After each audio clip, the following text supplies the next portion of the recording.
It made $75 million in the first year and $375 million in the second year. On the 9th of August 1995, Netscape went public for the first time. People could buy shares in the company.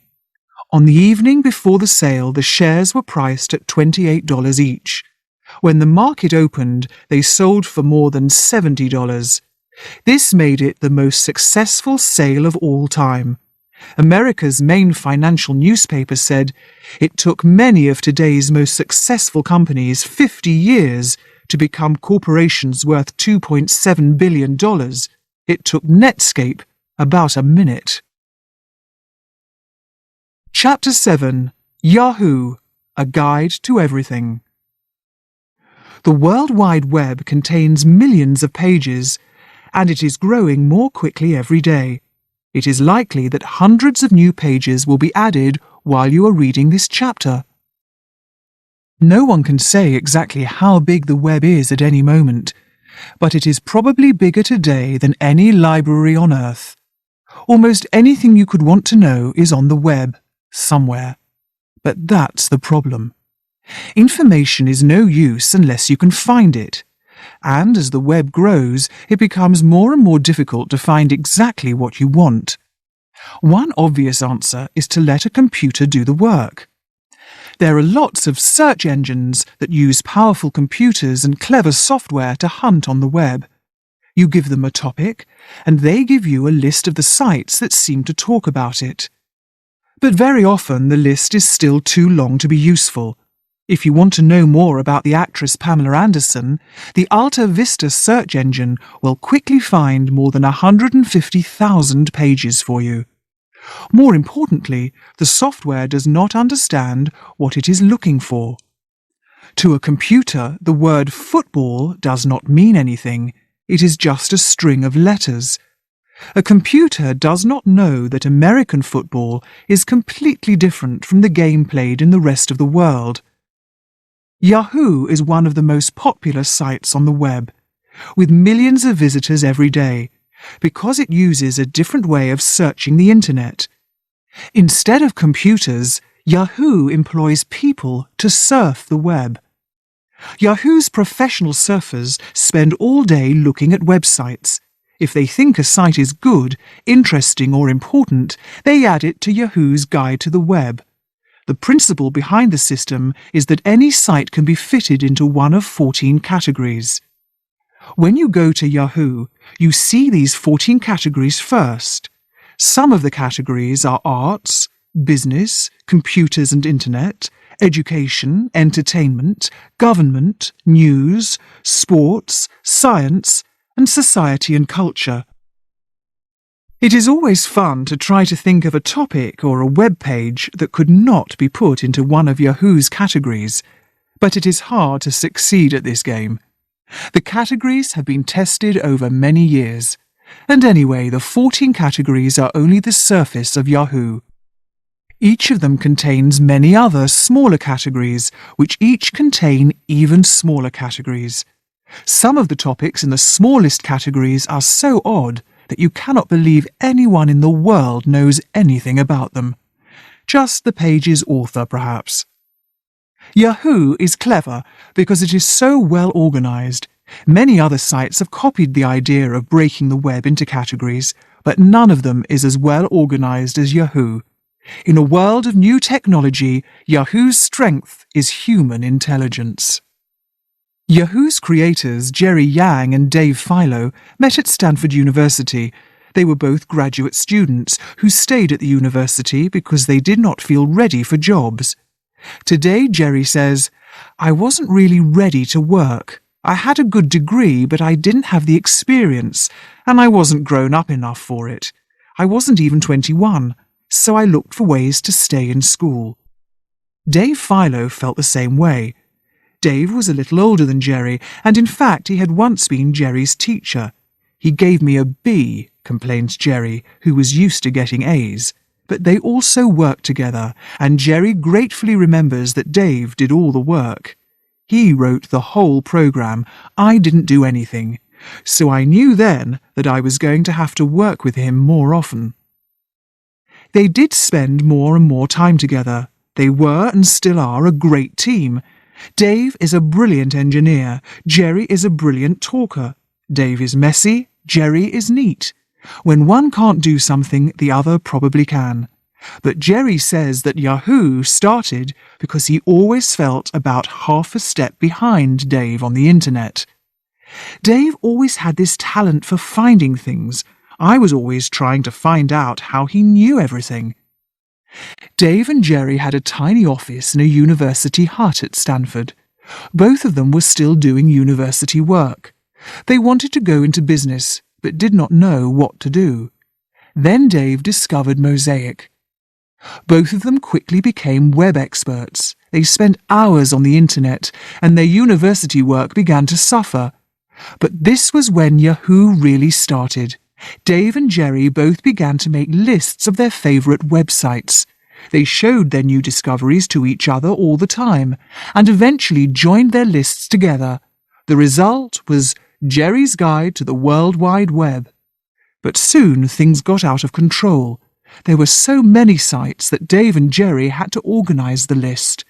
They broke it into categories, and when the categories became too big, they broke them into smaller categories.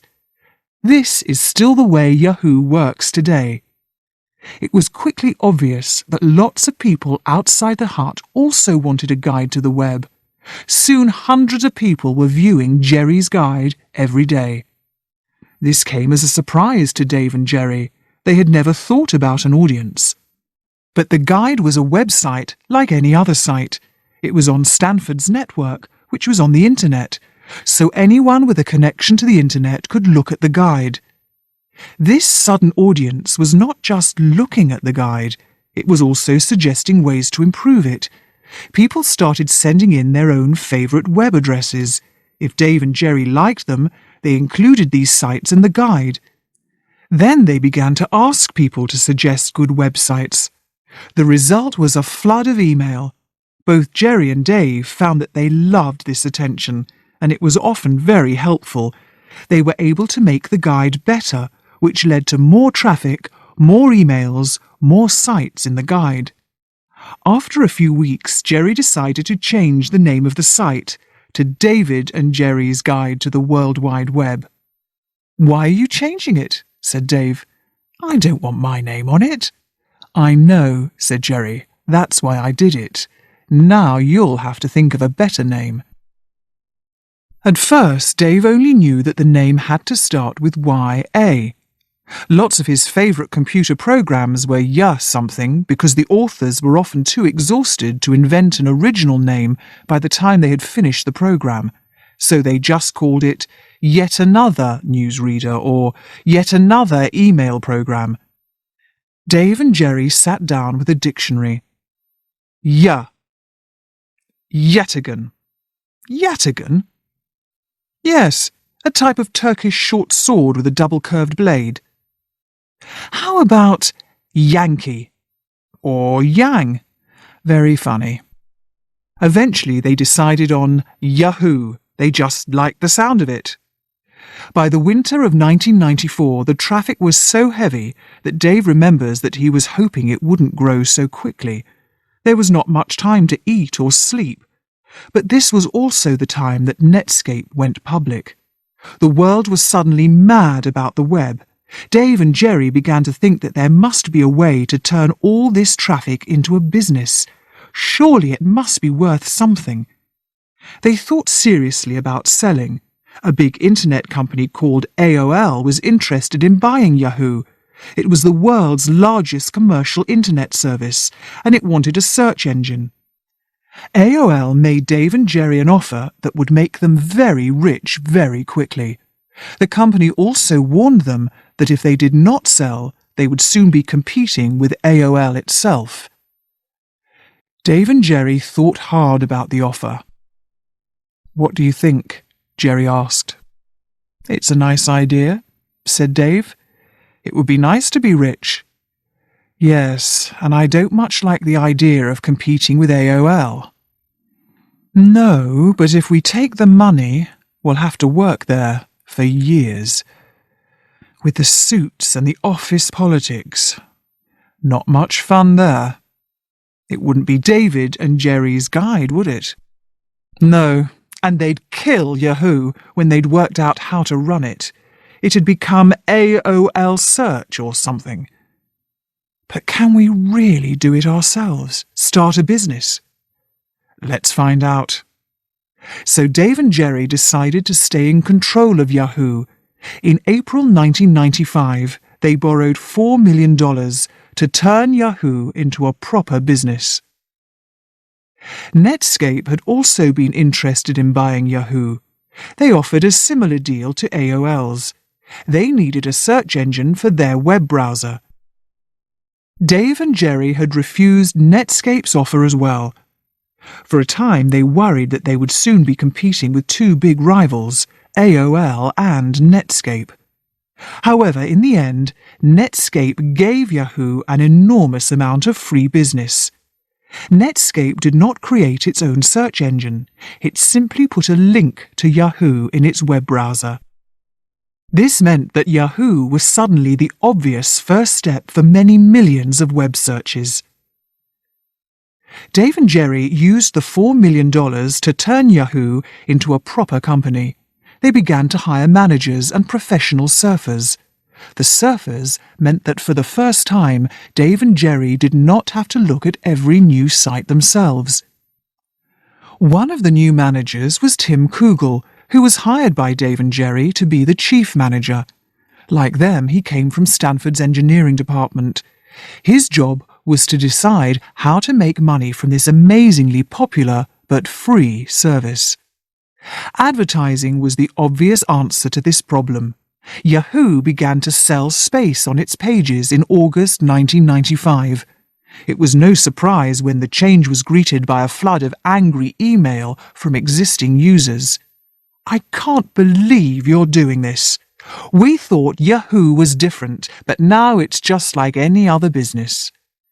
But the emails soon stopped, and if the people who wrote it did stop using Yahoo when the advertising appeared, Yahoo did not notice. There was never any fall in traffic at the site. Yahoo also introduced some other changes in the summer of 1995. Perhaps the most important of these was a news service. Yahoo made a deal with Reuters, one of the world's largest news organizations. Reuters supplied news that could be viewed directly on Yahoo's pages. This was Yahoo's first step to becoming a destination as well as a guide that sent people to other sites. Soon, other services were added, including weather, share prices, and travel news. Yahoo was becoming like an electronic newspaper or a computerized television channel, the first place to look for information, news, or fun. By February 1996, Yahoo was serving 6 million pages a day. 80 companies were paying for advertising on the site. Yahoo went public in March 1996, and its shares were valued at $850 million. Dave and Jerry were amazed. Yahoo's value was 200 times greater than it had been just a year earlier. They had known for some time that they would soon be rich, but they had never imagined that they would be worth so much. Their small company was now more valuable than some of America's largest airlines, car firms, and banks. It was a sign that the US public expected great things of the Internet. Dave and Jerry realized that they had started the 21st century 4 years before the rest of the world.